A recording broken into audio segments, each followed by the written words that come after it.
ఓం పూర్ణమదః పూర్ణమిదం పూర్ణాత్ పూర్ణముదచ్యతే పూర్ణస్య పూర్ణమాదాయ పూర్ణమేవావశిష్యతే. నీ పాదకమల సేవయు నీ పాదార్చకులతోడి నెయ్యమును నితాంత అపార భూతదయయును తాపసమందార నాకు దయసేయగదే.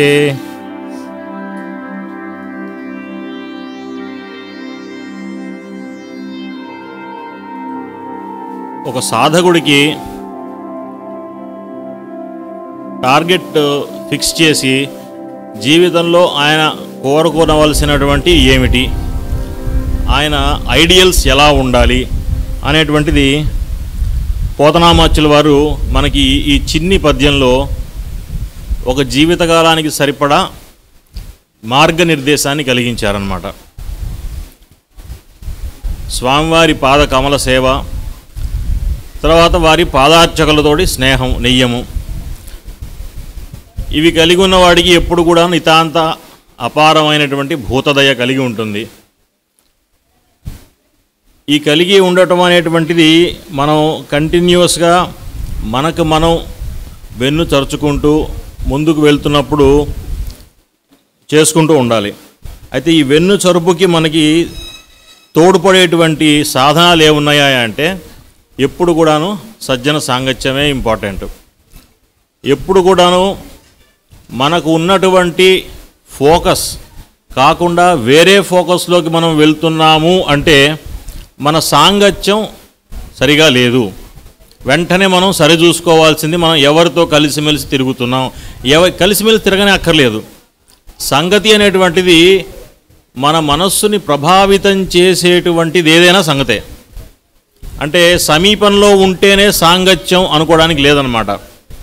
మన మనస్సు మీద, మన నడవడిక మీద, మన ఉనికి మీద ఉన్నటువంటి ఇన్ఫ్లుయెన్స్ ఏదైతే ఉందో అది మన సాంగత్యం అన్నమాట.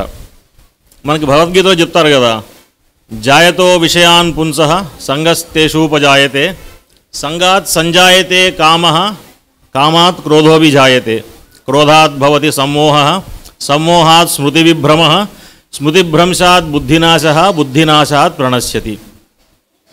సంఘంతోటే ప్రతి ఒక్కటి మొదలవుతుంది. సంఘంతో ఫస్ట్ కామం మొదలవుతుంది. ఆ కామం ఏదో కోరిక మొదలవుతుంది. కోరిక తీరితే సుఖం అనిపిస్తుంది. కోరిక తీరకపోతే దుఃఖము, కోపము, ఈర్ష్య, అసూయ, కార్పణ్యం ఇవన్నీ మొదలవుతాయి. ఆ క్రోధం మొదలైనప్పుడు దాంతో మనకు బుద్ధినాశం కలిగించేటువంటి విషయాలన్నీ కూడా దాని వెంబడి వస్తాయి. అంటే ఒకసారి ఈ సైకిల్, విషస్ సైకిల్, ఈ విషవలయంలో ఒకసారి చిక్కుకు పడ్డాడు ఎవడైనా అంటే ఇంకా వెంటనే వాడికి ఎప్పుడు గురువు గారి పాదాలు పట్టుకుంటే తప్ప ఈ విషవలయంలో నుంచి ముక్తి అనేటువంటిది ఎవడికి లభించదు. ఎందుకంటే తనంతట తాను ఎవడు లేవలేనటువంటి బాగా చిక్కటి ఉమ్మి అనమాట మన ఈగల్ లాంటి వారికి. దానిలోంచి ఎవరో ఒక గురువుగారు లాంటి ఆయన వచ్చి ఆ చిక్కుకున్న ఉమ్మిలోంచి మనం తీయాలన్నమాట మనల్ని. కాబట్టి ముఖ్యంగా మనకి సంగతి, ఎవరితోటి మనం ఇన్ఫ్లుయెన్స్ అవుతున్నాము, పర్సనల్గా ఫిజికల్గా ఉండి కానీ లేకపోతే ఉత్తర వారి ఇన్ఫ్లుయెన్స్ మన మీద పడుతున్నటువంటిది కానీ ఆ ఇన్ఫ్లుయెన్స్ ఎటువంటిది, ఈ సంఘదోషాన్ని మనం నివారించుకోనగలగాలి. ఈ సంఘదోష నివారణార్థం మనకి సులువుగా ఉండేటువంటి ఒక 3 ఉపాయాలు ఉన్నాయి. ఒకటి నామస్మరణ. ఎప్పుడు కూడాను భగవన్నామం చేసుకోగలిగి ఉండాలి. నిరంతరం మనకి సమయం దొరికినప్పుడల్లా భగవన్నామం చేసుకుంటూ మన నిత్యానుష్ఠానంలో కనుక మనం పొరపాటు లేకుండా చేసుకుంటూ ఉంటే పొద్దున మనకి మాస్టర్ గారు చెప్పినట్లుగా మన మనస్సుని మనం తోముకుంటూ ఉండాలి రోజు. లేకపోతే ఎలా ఉంటుందంటే ఇంకొకటి మనస్సు సరిగ్గా తోముకొని మనసు ఎలా ఉంటుందటయ్యా అంటే ఇంకొకటి ఇన్ఫ్లుయెన్స్ మన మీద పడితే గనక 10 మంది వాడుకొని తుడిచి పడేసిన తువాల్లాగా ఉంటుందని చెప్పారు. అంటే ఒక తువాల్ని ఒకడు తుడుచుకొని వాడేస్తేనే అది మళ్ళీ ఇంకోసారి మనం వాడడానికి దాన్ని మనం ఉతుక్కుంటే కానీ వాడుకోం. అదే ఒక తువాల్ని ఒక 10 మందో 100 మందో వాడేసుకున్నారనుకోండి, వాడేసుకుంటే అది ఎలాంటి పరిస్థితిలో ఉంటుందో సంఘదోషం వల్ల పట్టిన మనసు అలా ఉంటుందన్నమాట. సో అందుకని నామస్మరణ దానికి మొట్టమొదటి ఉపాయం. రెండవ ఉపాయం ఏంటయ్యా అంటే సాక్షాత్తు మనం గట్టిగా మనము ఇన్ఫ్లుయెన్స్ అవ్వడానికి, అంటే పొరపాటున చెడ్డ ఇన్ఫ్లుయెన్స్లోకి వెళ్లకుండా ఉండాలి అంటే గురువుగారి దగ్గర సమక్షంలో వారికి ఫిజికల్గా దగ్గరగా ఉండగలగటం, మనం చేసుకునే నిత్యానుష్ఠానం, పూజా పునస్కారం ఇవన్నీ. మూడోది ఏంటి అంటే భాగవత జనుల యొక్క వాళ్ళ గుణాలని కీర్తించుకోవడం అన్నమాట, కథాకాలక్షేపం.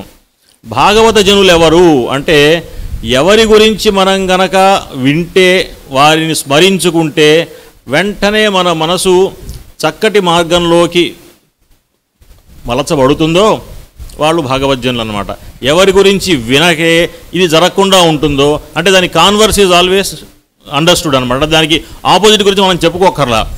మనకి భాగవత జనులు అంటే ఎవరు అనేది ఈ డెఫినేషన్ చాలు.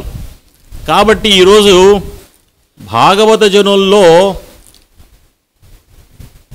మనకి నారదుడి పర్యంతం ఈనాటి మన ప్రపంచ మానవాళిని నడిపిస్తున్నటువంటి మాస్టర్స్ యొక్క హైరార్కీ పరంపర, గురు పరంపర ఎవరైతే ఉన్నారో, ఈ పరంపరలో ఉన్న ఎవరి గురించైనా కనుక మనం చదువుకొని వారి మార్గాన్ని వారు పడ్డటువంటి ఆవేదన, నారద భక్తి సూత్రాలు చదువుకున్నప్పుడు నారదుని పూర్వజన్మ వృత్తాంతం గురించి మనకు చెప్పారు.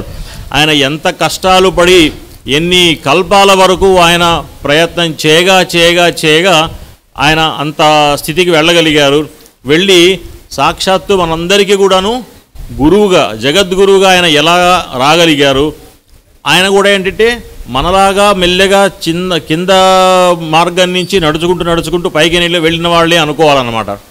మాస్టర్స్లో ప్రతి ఒక్కరు కూడాను మనకి జ్వాల్కూల్ గారు కానీ ఆయన రచనల్లో ముందు మాటలో ఆయన ఎప్పుడు చెప్పేది ఏంటయ్యా అంటే నేను కూడా మీలో ఒకవాణ్ణే, మీలాంటి ఒకణ్ణే, కాకపోతే మీకంటే 2 అడుగులు ముందుకు వెళ్ళి ఉన్నాను అని ఎంతో హంబుల్గా, ఎంతో వినయంతో తన గురించి తను ప్రస్తుతిస్తారనమాట. అలాగా వారి గురించి గ్రాండ్ మాస్టర్స్, మన పరమ గురువుల గురించి మనం చదువుకుంటూ వారి యొక్క కాలక్షేపం, సత్కాలక్షేపం చేయగలిగితే గనక అది సాంగత్యంలో మనం సంఘదోషం నుంచి విముక్తులమయ్యేటువంటి 3వ ఉపాయం అన్నమాట. ఆ ఉపాయంగా ఈరోజు మనకు మాస్టర్ గారు ఇచ్చిన లెక్చర్స్, ఆ లెక్చర్స్ యొక్క సారంగా మనం ఒక సిరీస్ ఆఫ్ లెక్చర్స్ గురించి ముచ్చటించుకుందాం. అయితే లోగడ గుంటూరులో మన ఆగస్టు 4వ తారీఖున ఇదే కాలక్షేపం చేసుకోవడం జరిగిందనమాట. అయితే అది మనం చాలామందిలో దాన్ని ఫాలో అవ్వలేకపోయాం కాబట్టి అదే ఈరోజు మళ్ళీ రిపీట్గా చదువుకుందాం. ఏమిటయ్యా అంటే మనకి చాలామందికి, ముఖ్యంగా ఎలిమెంటరీ మ్యాథమెటిక్స్ నేర్చుకున్న ప్రతి ఒక్కరికి కూడాను రైట్ యాంగిల్ ట్రయాంగిల్ థీరం అదేమిటయ్యా చెప్పండి అంటే వెంటనే పైథాగరస్ థీరం అని చెప్పేస్తారు. అయితే పైథాగరస్ థీరం ఎవరి పేరు మీద అయితే వచ్చిందో ఆ పైథాగరస్ గారు ఒక పరమ గురువు అన్నమాట. ఆ పరమ గురువు గురించి మనకి ఆయన పేరు తెలుసు కానీ ఆయన మహాత్మ్యం గురించి మనకి తెలియదు. ఆ తెలియకపోవటం అనేటువంటిది సాక్షాత్తు ఆ మహానుభావుడే అది నిర్ణయించినటువంటి, నియమించినటువంటి ఒక గమ్మత్తైనటువంటి సీక్రసీ అన్నమాట. ఆయన పైథాగరియన్ స్కూల్, పైథాగరియన్ ఇన్స్టిట్యూట్ అని ఒక ఇన్స్టిట్యూట్ని స్థాపించారనమాట. ఆ ఇన్స్టిట్యూట్ యొక్క ఫౌండేషన్ ప్రిన్సిపల్స్ ఏమిటయ్యా అంటే సీక్రసీ. అదేంటండి మరి సీక్రసీ అంటే మనకి ఎవరికి తెలియకూడదు కదా. సీక్రెట్, గుప్త విద్య అంటే ఏమిటయ్యా అంటే అదే బ్రహ్మాండంగా లాకర్లో పెట్టేసి తాళం చేతులేసి పెద్ద సేఫ్లో పెట్టేటువంటి విద్య కాదు. గుప్త విద్య అంటే ఏమిటయ్యా అంటే మనకి తెలియనంత వరకే గుప్తత అనమాట. అది అంటే ఓపెన్ బుక్ లాగా ఉంటుంది. మనం దాని పట్ల ఉన్ముఖులమై ఉండవు అనమాట. మనం దాని పట్ల మనం ఎప్పుడైతే కళ్ళు తెరుస్తామో అది గుప్తం కాదు. అంటే మనం కళ్ళు మూసుకొని ఉండటమే దాని యొక్క గుప్తత యొక్క ఉనికి ఉంటుందన్నమాట అప్పటి వరకు. అలాగా ఈయన చెప్పినటువంటి స్కూల్లో ఈయన గురించి, పైథాగరస్ గారి గురించి ఈరోజు మనం మాస్టర్ గారికి చెప్పినటువంటి మాటల్లో ఉన్న విషయాల్ని కొన్ని ముచ్చటించుకుందాం, టైం మనకి పర్మిట్ చేసినంతలో. దానివల్ల ఏమిటి అంటే అసలు పైథాగరియన్ టీచింగ్స్ గురించి కానీ, పైథాగరస్ గారి గురించి కానీ ప్రాచుర్యంలో ఉన్నటువంటి లిటరేచర్ మనకి చాలా తక్కువ, మృగ్యం అనమాట. అరిస్టాటిల్, ప్లాటో వీళ్ళందరి గురించి మనకి చాలా దొరుకుతాయి. కానీ పైథాగరస్ గారు వీరందరికీ గురువు గారు అనమాట. వీరందరికీ గురుతుల్యులు, అందరూ ఈయన నుంచి ఫాలో అయిన వాళ్ళే. జామెట్రీ కానీ ఆల్జీబ్రా కానీ ఈనాడు మనం చదువుకుంటున్న మ్యాథమెటిక్స్ ఏదైతే ఉందో అంతా కూడాను వీరి ప్రసాదమే అనమాట. అది చాలామంది అసలు మనకు ఎవరికి తెలియదు, చాలామందికి అండి జనబాహుళ్యానికి అసలు తెలియదు. ఆయన గురించి మాస్టర్ గారు ప్యారిస్లో అక్టోబర్ 83లో 4 రోజుల పాటు ఒక లెక్చర్ ఇచ్చారు, ఒక సిరీస్ ఆఫ్ లెక్చర్స్ అనమాట. అయితే ఈ సిరీస్ ఆఫ్ లెక్చర్స్ యొక్క ఉద్దేశ్యం, ఆయన చెప్పిన మాట ఏమిటంటే, ఆయన మాటల్లో విశాఖపట్నంలో ఒక 10 సంవత్సరాల పాటు ప్రతిరోజు పైథాగరస్ గారి ఉపదేశాల గురించి, ఆయన టీచింగ్స్ గురించి మాస్టర్ గారు లెక్చర్ ఇచ్చారట. ఆ ఇచ్చిన లెక్చర్ని చాలామంది అటెండ్ అయ్యారు, కానీ వారిలో కొంతమంది మాత్రమే నోట్స్గా రాసుకున్నారు. ఆ నోట్స్గా రాసుకున్నది దాంట్లో కొంత భాగాన్ని కొంతకాలం క్రితం ప్రచురించడం జరిగింది. అంటే మాస్టర్ గారు ఉండగానే భౌతికంగా ఉన్నప్పుడే ప్రచురించారన్నమాట. అది ఆయన ప్రస్తావించారు. ప్రస్తావించిన తర్వాత ఆయన చెప్పింది ఏంటంటే, మనకి పైథాగరస్ గారు ఏదైతే ఇచ్చిన టీచింగ్స్ ఉన్నాయో అది ఆయన 10 సంవత్సరాల పాటు చెప్పినా ఇంకా తరగకుండా ఉన్నటువంటి టీచింగ్ అనమాట. అంత వాస్ట్ సబ్జెక్ట్.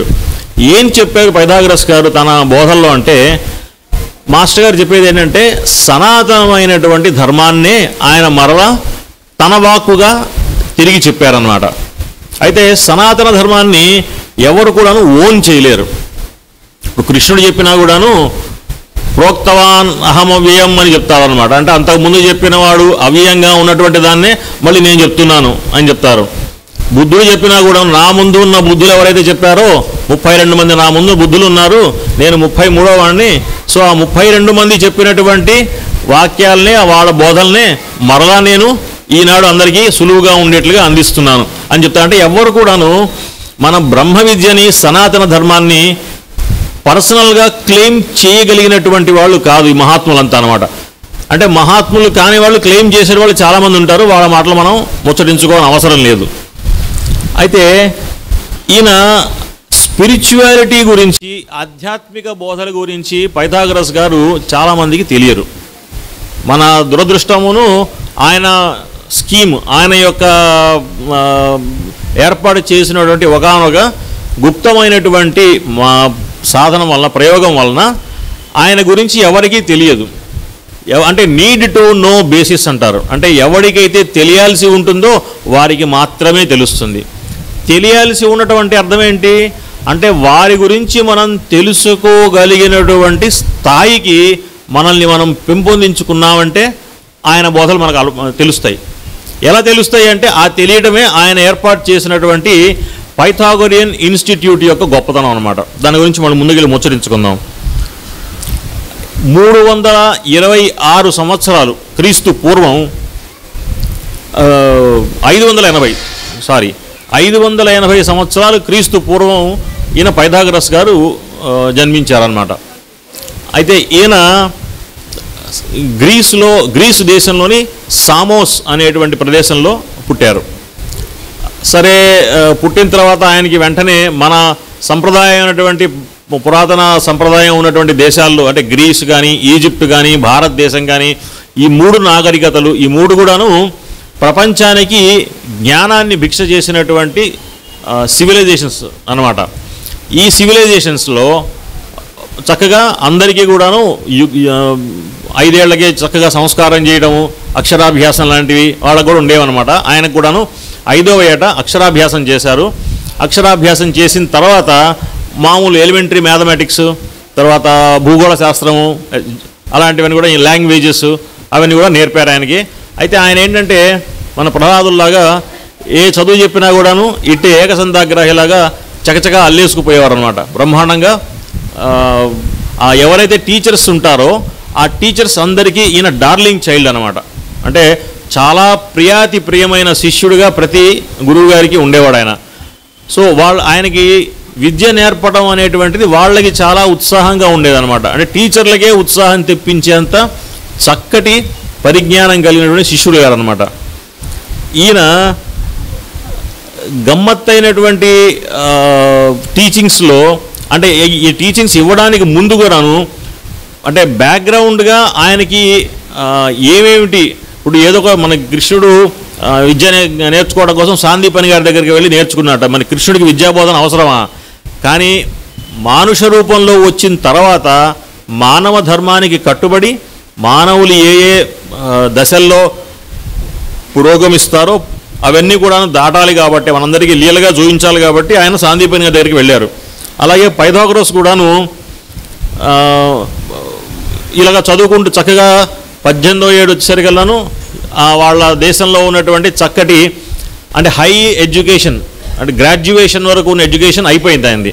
అంటే ఆయన ఏం నేర్చుకున్నాడు అంటే ఆ రోజు ఖగోళ శాస్త్రంలో భూగోళ శాస్త్రంలో ఏం చెప్పేవారంటే భూమి మన విశ్వానికి సెంటర్లో ఉంది, సూర్యుడు చంద్రుడు మిగతా గోళాలన్నీ కూడాను వీరి చుట్టూ తిరుగుతున్నాయి. దాన్ని జియోసెంట్రిక్ థియరీ అంటారు అనమాట. ఆ జియోసెంట్రిక్ స్టడీస్ ఆ రోజుల్లో తెలిసి ఉండేది అందరికీ, అవే నేర్పారు. తర్వాత ఎలిమెంటరీ మ్యాథమెటిక్స్, ఎలిమెంటరీ జామెట్రీ ఇవన్నీ నేర్చుకున్నారు ఆయన చక్కగా. ఇవే కాకుండా ఆస్ట్రాలజీ కూడా నేర్చుకున్నారు, ఆస్ట్రోనమీ ఖగోళ శాస్త్రం కూడా నేర్చుకున్నారు ఆ రోజుల్లో. ఆస్ట్రోలెట్రీ అనేటువంటి అంటే ఇప్పుడు ఒక్కొక్క ప్లానెట్కి ఒక అధిదేవతనిగా ఉంచి ఆ అధిదేవత వల్ల ఆ అధిదేవతోపాసన వల్ల మనకి కలిగేటువంటి సాధనా మార్గంలో పురోభివృద్ధి వీటి గురించి శాస్త్రం ఉండేది ఆ రోజుల్లో గ్రీసులో. అది కూడా కూలంకషంగా అధ్యయనం చేశారు. ఇవన్నీ చేసిన తర్వాత ఆయనకి పిపాస తీరలేదు. ఇంకో ముచ్చట ఏం చెప్తారంటే ఆ రోజుల్లో ఎడ్యుకేషన్ కంపల్సరీ కాదు. ఈ రోజుల్లో మనకు ఉన్నట్లుగా మనకి ప్రభుత్వం ఏంటంటే ఎడ్యుకేషన్ కంపల్సరీ చేసేసి వాళ్ళని చావగొట్టి చితగొట్టేసి పిల్లల్ని ఇంకెందుకు పనికి రాకుండా చేసేటువంటి పరిస్థితులు ఆ రోజుల్లో లేవు. ఆ రోజుల్లో ఎడ్యుకేషన్ ఒక ఆప్షన్ అనమాట. అంటే ఎడ్యుకేషన్ లేకుండా చాలా చక్కగా హాయిగా బతకగలిగిన రోజులు అనమాట. అక్కడే కాదు, గ్రీసు దేశమే కాదు, ప్రపంచం మొత్తంలో కూడాను చక్కటి సంస్కృతి ఉన్నటువంటి ప్రతి దేశంలో కూడాను అలాగే ఉండేది. అయితే ఎడ్యుకేషన్ ఎవరికయ్యా అంటే మనకి ఫిజికల్ నీడ్స్ తీరిన తర్వాత సైకలాజికల్ ఇంటలెక్చువల్ నీడ్స్ ఉంటాయి కదా, అంటే మానసికంగా ఉన్నటువంటి నీడ్స్ తీర్చుకోవడం కోసం ఎడ్యుకేషన్కి వెళ్ళేవారు. అంటే మనకి గుణకర్మ విభాగ యోగం చెప్తారు కదా, వర్ణాశ్రమం కూడాను వర్ణాశ్రమాలు గుణాలని బట్టి ఆశ్రమ ధర్మ నిర్ణయం జరుగుతుంది. అంటే ఎవరికైతే అధ్యయనము అధ్యాపనము చేసి ముందుకు వెళ్ళగలిగేటువంటి గుణములు ఉంటాయో వాడు ప్రతి ఒక్కరు జన్మతః కాకుండా వాడి గుణం వల్ల వాడికి వేరే హైయర్ ఎడ్యుకేషన్లోకి ఎంట్రీ అది దొరుకుతుండేదన్నమాట. అట్లా ఈయన హైయర్ ఎడ్యుకేషన్లోకి వెళ్ళాలని గట్టిగా తీవ్రంగా వాంఛించారు. ఎందుకంటే ఆయనకి ఆ పిపాస తీరట్లేదు, జ్ఞాన పిపాస అన్నమాట. అయితే 18వ ఏట వారి తండ్రి గారు గతించారు. తండ్రి గారు గతించేసరికి ఒక్కసారిగా ఆయన ఇంకా గట్టిగా శృంఖలాలు తెంచుకొని వెళ్ళిపోవాలని చెప్పేసి అన్నట్లుగా ఎలాగైనా సరే ఆ రోజుల్లో ఎవరికైనా ఇప్పుడు హైయర్ ఎడ్యుకేషన్ ఈ రోజుల్లో మనకి టార్గెట్లు ఏంటి, పిల్లలకి ఐఐటీలో చదవాలి, ఐఐఎంలో చదవాలి, ఇట్లా ఉంటాయి కదా. అంటే అది మనకి టాప్ మోస్ట్ అన్నమాట. అలా టాప్ మోస్ట్ దానికి వెళ్ళగలిగితే నువ్వు చాలా యూ హ్యావ్ అరైవ్డ్ అంటారు. అలాగా ఆ రోజుల్లో ఎడ్యుకేషన్ గురించి హయ్యర్ ఎడ్యుకేషన్ నేర్చుకోవాలి అంటే ఎక్కడికి వెళ్ళాలయ్యా అంటే భారతదేశం వెళ్ళాలి, లేకపోతే ఈజిప్ట్ వెళ్ళాలి. ఈజిప్టులో వెళ్ళి కనుక అక్కడ నువ్వు శబాస్ అనిపించుకుంటే మొనగాడివి అనమాట. అలాగే భారతదేశంలో సరే ఈయన మొట్టమొదట వాళ్ళ దేశం నుంచి ఎవరో మర్చెంట్ షిప్స్ అవి వెళ్తుంటుంటే కాళ్ళ వెళ్ళబడి ఎవరినో పట్టుకొని ఆ షిప్ ఎక్కేసి వాళ్ళ సహాయంతో ఆ వ్యాపారుల సహాయంతో ఈజిప్ట్ చేరాడు. ఈజిప్టులో ఆ రోజుల్లో థేల్స్ అనేటువంటి ఒక మహానుభావుడు ఉండేవాడు. ఆ థేల్స్ ఆ రోజుల్లో ఆయన గ్రాండ్ మాస్టర్ అన్నమాట. ఎవరికైనా సరే ఆయన దగ్గరికి వెళ్ళి శుశ్రూష చేసి నేర్చుకుంటే ఇహ మనకి జన్మధన్యం అనుకునేవాళ్ళు. ఆ థేల్స్ మహానుభావుడు ఏంటంటే ఆయన మహా చండశాసనుడు అనమాట. ఎవరికి ఊరికనే అడ్మిషన్ ఇచ్చేవాడు కాదు. ఆయన దగ్గర అడ్మిషన్ తీసుకోవాలి అంటే విపరీతమైనటువంటి పరిశ్రమలు ఆయన ఇచ్చేవాడు అనమాట. ఎన్నో పరీక్షలు పెట్టేవాడు, ఎంతో పరిశ్రమ కోర్చి.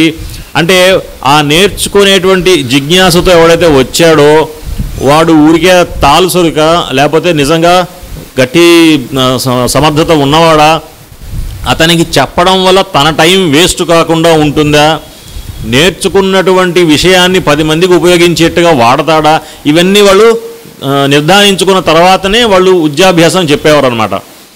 అలాగా ఈ థేల్స్ మహానుభావుడు పెట్టిన పరీక్షలన్నీ కూడాను ఆయన తట్టుకొని నిలిచి ఆయనతోటి ఎంతో మెప్పు పొంది చివరికి ఆయన దగ్గర శిష్యుడిగా చేరారనమాట. పైథాగరస్ అంతటి వాడు థేల్స్ గురించి చెప్పినటువంటి ఒక గమ్మత్తైన సెంటెన్స్ ఏంటంటే, ఆయన సూర్యుడు లాంటి వారట. అంటే సూర్యరశ్మిని ఎవరైనా సరే ఎంజాయ్ చేస్తారు కానీ సూర్యుడిని వైపు తేరిపారా చూడలేరు ఎవరును. సో అంతటి ప్రజ్ఞా విద్వత్తు ఆయన దగ్గర ఉండేదిట. ఆయన దగ్గరికి ఎవరు కూడాను వెళ్ళి ఆయనతోటి కరెక్ట్గా కళ్ళలో కళ్ళు పెట్టి మాట్లాడగలిగేటువంటి స్టేచర్ కెపాసిటీ ఎవరికి ఉండేది కాదు ఆ రోజుల్లో. అలాంటి థేల్స్ మహానుభావుడి దగ్గరికి వెళ్ళి ఈయన విద్యాభ్యాసం చేశారు. విద్యాభ్యాసం చేసి ఆ రోజుల్లో ఇప్పుడు మనకి పైథాగరస్ ఆ రోజుల్లో మనకి ఇచ్చినటువంటి సైన్స్కి కరెక్ట్గా చెప్తే దానికి పేరు లేదు ప్రస్తుతం. ఆ సైన్స్ మనకి ఇవ్వట్లేదు అనమాట. అంటే చెప్పుకోవాలంటే స్పిరిట్ ఆఫ్ మ్యాథమెటిక్స్ అంటారు. అంటే గణిత శాస్త్ర సారము లేకపోతే గణిత శాస్త్ర మూలము అన్నట్లుగా చెప్పుకోవచ్చు అనమాట. గణిత శాస్త్రానికి మూలమే ఉంటుందండి. గణిత శాస్త్రమే ఒక మనకి ఎంతుపడినటువంటి తెగనటువంటి శాస్త్రం అది. దానికి మూలము సారము అంటే ఏమిటంటే అది అలాంటి గమ్మత్తైనటువంటి పేరు ఎందుకు చెప్పుకోవాల్సి వస్తుందంటే ఆ పేరు అంతకంటే ఆయనకి చెప్పడానికి మనకు ప్రస్తుతం వర్డ్స్ లేవన్నమాట ఆయన చెప్పినటువంటి సైన్స్. అయితే ఇలాంటి సైన్స్లో ఆయన ఏం చెప్పుకున్నారా అంటే, ఇప్పుడు మనకి పాత రోజుల్లో కనుక చూస్తే ఎవరు కూడాను ఒక సింగిల్ ఫీల్డ్లో ఎక్స్పర్ట్లుగా ఉండేవారు కాదు. అంటే బహుముఖ ప్రజ్ఞ ఉండేది ప్రతి ఒక్కరి దగ్గరను. ఒకరిని చూస్తే ఆయనే ఫిజిక్స్ చెప్పేవాడు, ఆయనే కెమిస్ట్రీ చెప్తాడు, ఆయనే మ్యాథమెటిక్స్ చెప్తారు, ఆయనే బయాలజీ చెప్తారు. అంటే ఈ రోజుల్లో మనం కొంతమంది పేర్లు చూస్తే కనుక వారికి చాలా చాలా సైన్సెస్ యాట్రిబ్యూట్ అయితే ఆయన ఒక పక్కన పెయింటింగ్ వేస్తాడు. ఇప్పుడు లియోనార్డో డా విన్సీ అని పేరు వింటాం. ఆయన చూస్తే ఆయన చేయబెట్టని సైన్స్ లేదనమాట. అలాగే వీరు కూడా అనమాట. థేల్స్ గారు ఏంటంటే ఆస్ట్రానమీ, ఆస్ట్రాలజీ, ఇవే కాకుండా లా ఆఫ్ కరస్పాండెన్సెస్ అని ఉండేది. అంటే ఇప్పుడు మనకి చూసుకుంటే కనుక ఒక యాటమ్ తీసుకుందాం అనుకోండి, దాంట్లో ఒక న్యూక్లియస్ ఉంటుంది, కొన్ని ప్రోటాన్లు ఉంటాయి, కొన్ని ఎలక్ట్రాన్లు ఉంటాయి, అవి ఒక న్యూక్లియస్ చుట్టూ ఇవి తిరుగుతూ ఉంటాయి. ఇలా మనకి చిన్నప్పుడు సైన్స్లో చెప్పేవారు. ఇదే చూసుకుంటే మన సౌర కుటుంబం చూసామనుకోండి, సూర్యుడు మధ్యలో ఉంటాడు, చుట్టూతా మిగతా గ్రహాలు తిరుగుతూ ఉంటాయి. అంటే సూర్యుడు కనుక న్యూక్లియస్ అనుకుంటే, చుట్టుపక్కల తిరిగే గ్రహాలు కనుక ఎలక్ట్రాన్స్ అనుకుంటే, ఇది ఒక యాటమ్ వంటిదే. అంటే అది మ్యాక్రోకాస్మాస్ అంటే బ్రహ్మాండం అది అనుకుంటే కనుక ఇది మైక్రోకాస్మాస్ పిండాండం అన్నమాట. అంటే మన దగ్గర ఉన్న అణువు నుంచి సూర్యుడి వరకు చూస్తే కనుక ప్రతిదానికి కూడాను సామ్యం అనేది ఉంటుంది. ఆ సామ్యాన్ని కరస్పాండెన్స్ అంటారనమాట. ఈ కరస్పాండెన్సెస్ కనుక మనం ఎవరెవరికి దేనికి కొన్ని విషయాలకి, కొన్ని పరిస్థితులకి, కొన్ని వ్యక్తులకి, కొన్ని సంఘటనలకి అన్నిటికీ సామ్యం ఉంటుంది. అయితే ఆ సామ్యాన్ని ఎవడో చూడగలుగుతాడంటే సమదృష్టి ఎవరికైతే వస్తుందో వాడు మాత్రమే ఆ సామ్యాన్ని చూడగలుగుతాడు.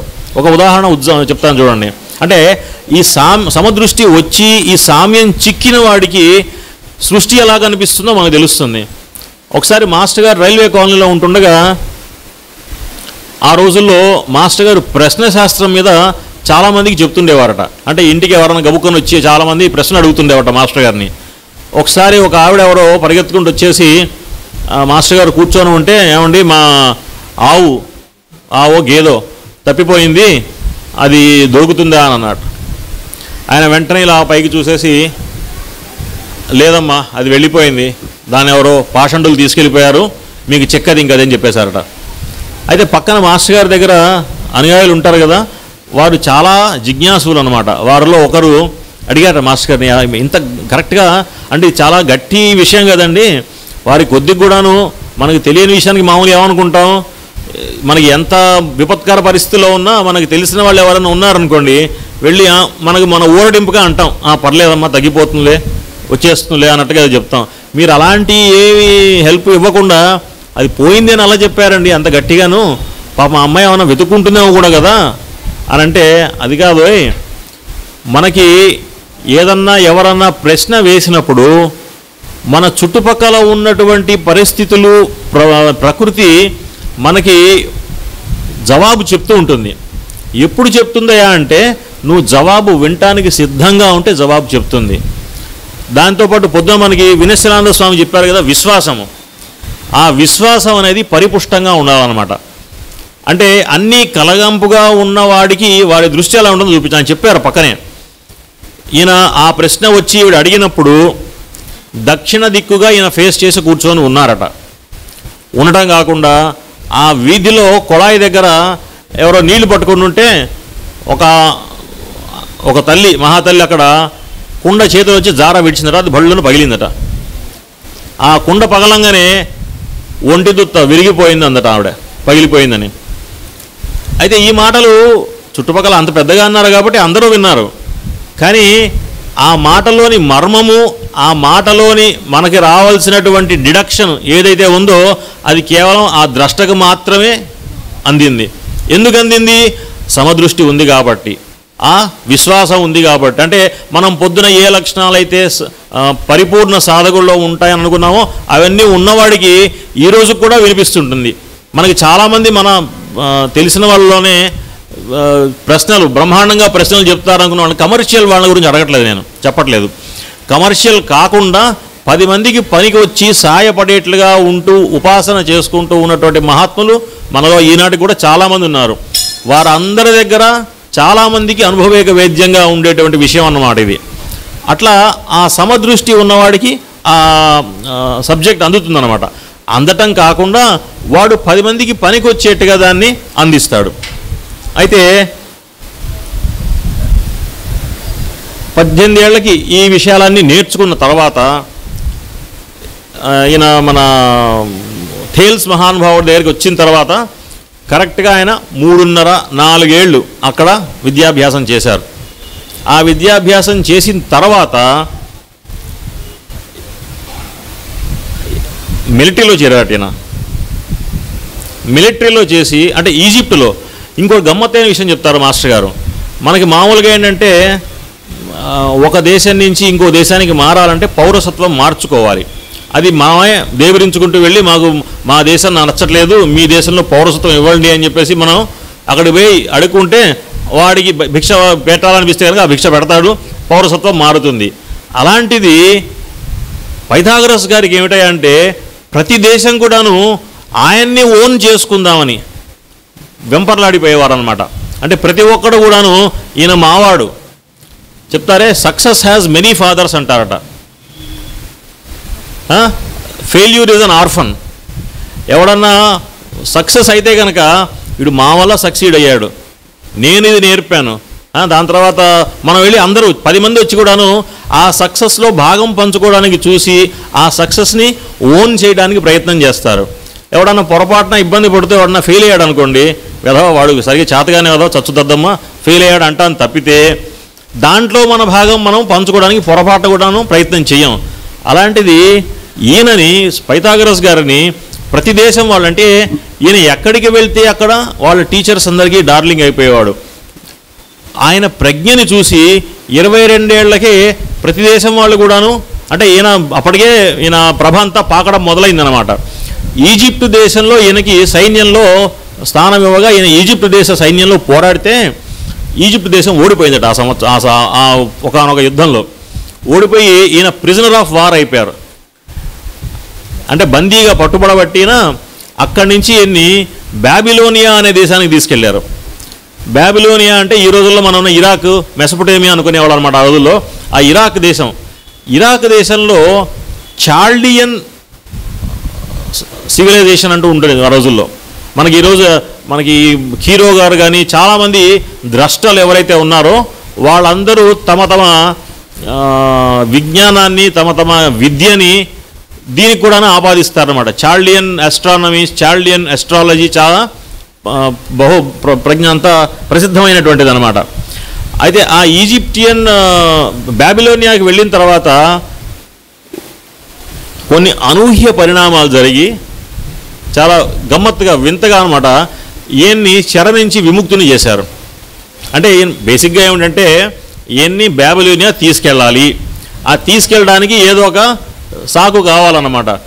అక్కడికి ఆ మర్చెంట్స్ ఎవరో వర్తకుల ద్వారాను ఆయన ఈజిప్ట్ చేరాడు. బాబిలోనియా పోవడానికి మార్గం ఏదయ్యా అంటే సైన్య మార్గంగా వెళ్ళారనమాట.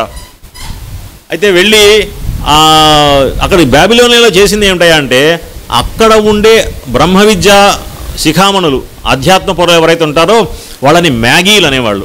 మ్యాగీ మనం నూడిల్స్ తినే మ్యాగీ కాదు, MAGERGIE అని అంటారు, మ్యాగీ అంటారు. అంటే ఆ మ్యాగీ దగ్గరికి ఈయన మళ్ళీ నాకు బ్రహ్మ విద్య నేర్పండి అని కూర్చున్నారు. వారు అగైన్ ఇలాగే ఎవరైనా సరే బ్రహ్మ విద్య ఇచ్చేటువంటి వాళ్ళు మామూలుగా అప్పనంగా ఇచ్చేటువంటి రోజులు కావవి. వాళ్ళు మళ్ళీ ఎన్ని టెస్టులు పెట్టి వెంటనే వారికి నేర్పిన తర్వాత ఈయన ఎంత చక్కగా వారి దగ్గర విద్యాభ్యాసం చేశారంటే వాళ్ళందరికీ ఆ మ్యాగీస్ ఎవరైతే ఉన్నారో వాళ్ళకి అనుభవంగా తోటి తెలిసింది ఏంటంటే వారు తమ జీవితాల్లో ఏదైతే చేద్దాం అనుకొని ప్రపోజల్స్ పెట్టుకొని చేయలేక కొద్దిగా చతికిలబడ్డారో అట్లాంటి అమోఘమైనటువంటి అసాధ్యమైనటువంటి కార్యక్రమం ఈయన ద్వారా జరగబోతోంది అని వారికి తెలిసింది. అలా తెలిసేసరికి వారు ఇనువడించిన రెట్టించిన ఉత్సాహంతో ఈయనకి వాళ్ళ దగ్గర ఉన్నదంతా దే పోర్డ్ అవుట్ దెమ్సెల్వ్స్ అంటారు. అంటే వాళ్ళు మొత్తం వాళ్ళ దగ్గర ఉన్నదంతాను ధారాదత్తం చేశారనమాట ఆయనకి. ఆయన దగ్గర కూర్చున్న తర్వాత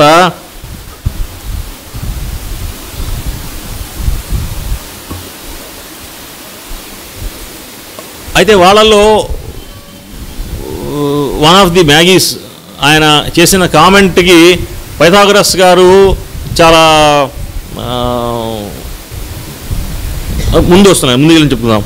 22 ఏళ్ళు వచ్చేసరికి మొత్తం అంటే 18 నుంచి 22 దాకా ఆయన దగ్గర ఉన్నారు. ఎవరి దగ్గర? మన థేల్స్ గారి దగ్గర. 22 తర్వాత ఒక 2.5 సంవత్సరాలు మన బాబిలోనియాలో ఈయన విద్యాభ్యాసం గడిపారు. ఆ తర్వాత అక్కడి నుంచి ఆయన భారతదేశం వెళ్ళాలనిపించింది. భారతదేశం ఎలా వెళ్ళాలి? ఆ మ్యాగీల యొక్క ప్రాపకంతో మెల్లగా అడ్జస్ట్ చేసి భారతదేశం చేరారు ఆయన. అయితే భారతదేశం చేరిన తర్వాత ఈయనకి బ్రహ్మ విద్య నేర్చుకోవాలి. బ్రహ్మ విద్య నేర్చుకోవాలంటే ఆ రోజుల్లో ఋషి పొంగవులు ముని పొంగవులు వీళ్ళని పిలిచి ఆత్మవిద్య బ్రహ్మ విద్య రెండు ఎంత చక్కగా అభ్యాసింపజేశారంటే ఈయనకి నడిమి వయస్సు వచ్చే వరకు అక్కడే ఉన్నారు భారతదేశంలోనే. అంటే దగ్గర 12+ ఇయర్స్ అన్నమాట. భారతదేశంలో ఉన్న తర్వాత ఈయనకి పీఠ గురువు అన్న బిరుదుని ఇచ్చారు. అంటే పీఠ గురువు అంటే ఏమిటంటే ఆ రోజుల్లో పీఠము అంటే ఇంటర్నేషనల్ ఇన్స్టిట్యూషన్ అన్నమాట. అది పీఠం. ఇప్పుడు పీఠాధిపతులు అంటాం కదా మనం. పీఠం అంటే ఈ రోజుల్లో ఏదో కంచికామకోటి పీఠం అంటే శృంగేరి పీఠం అంటే ఏదో ఒక చిన్న ఊరిలో ఉన్నది, అది మన దౌర్భాగ్యం అనమాట. అలా ఉండిపోయింది. ఇప్పుడు పీఠము అంటే ఏమిటంటే ఇంటర్నేషనల్ ప్రామినెన్స్ ఉన్నటువంటి ఒకానొక సెంటర్ అన్నమాట.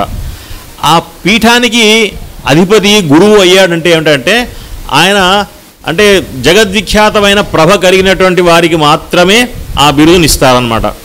అది పీఠ గురువు అని ఆయనకి బిరుదుని ఇచ్చారు. ఈయన మెల్లగా తన విద్యాభ్యాసం అంతా చేసుకొని తిరిగి వెనక్కి వచ్చేసరికి ఆయనకు ఉన్నటువంటి బిరుదం ఏంటయ్యా అంటే పీఠ గురువు. అయితే గ్రీసు వాళ్ళు ఈ పీఠ గురువుని కాస్త పీఠగురాస్ చేసేశారు. ఆ పీఠగురాస్ ఆయన పైథాగరస్ అన్నమాట. కాబట్టి మనకి వెరసి తెలిసింది ఏంటయ్యా అంటే ఆయన పేరు మనకి ఇప్పటికీ తెలియదు. మనకి ఆయన బిరుదునామంతో ఆయన విఖ్యాతుడు అన్నమాట. ఆ బిరుదునామం ఎక్కడిది? భారతదేశంలో ఆయనకి దొరికిన బిరుదునామమే పైథాగరస్ అనేటువంటిది. అయితే ఇప్పుడు మీరు వెంటనే ఏంటంటే ఈ రోజుల్లో మన అందరి చేతుల్లో ఫస్ట్ ఫోర్మోస్ట్ చేతుల్లో ఉండేది ఏంటంటే గూగుల్. వెంటనే తీసేసి ఇది నిజమా అంటే మన గూగుల్ చెప్తేనే మనం నమ్ముతాం నిజము కాదు అని.